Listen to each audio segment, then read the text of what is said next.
Hello, I'm Dennis Blewett.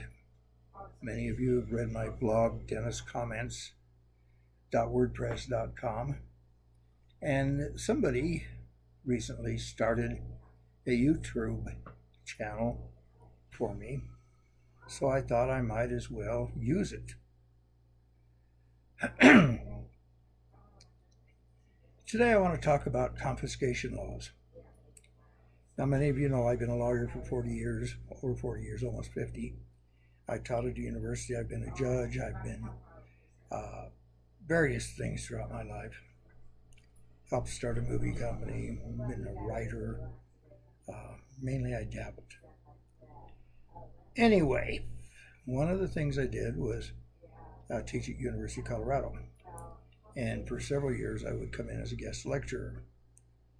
And what I thought I'd do today is give you an edited version of a lecture I give to a criminology class and sociology of law classes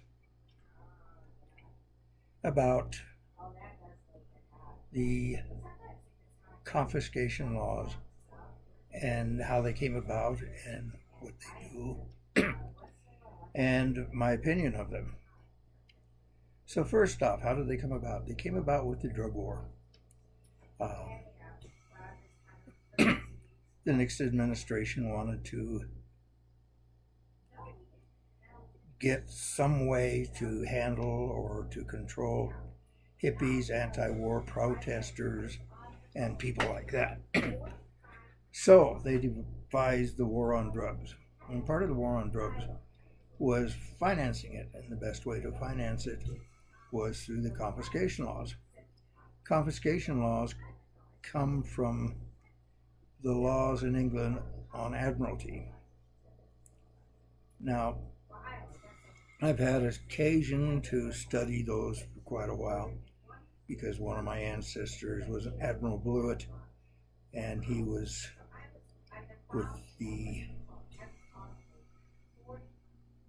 East India Company and also sold some of his ships to privateers so they could go prey upon the merchants of Spain, Holland, Italy, France, etc.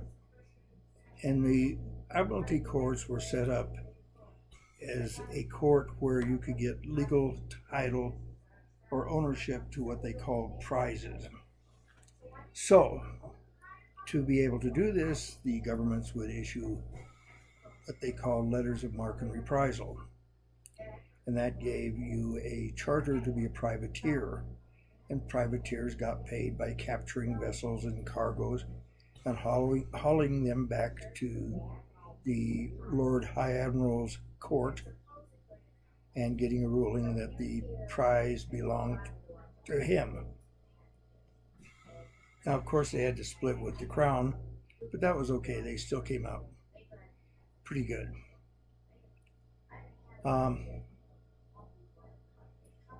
So I researched the admiralty courts, and I didn't find any cases where Lord High Admiral said give the boat back to Spain or give the ship back to France, whatever.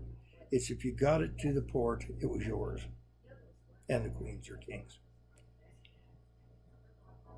So they implemented this in the 70s, I believe, to use in the war on drugs. And there's no other incident that I could find where admiralty jurisdiction was ever exercised within the landmass of a country. But they managed to do it. So, let's fast forward to today.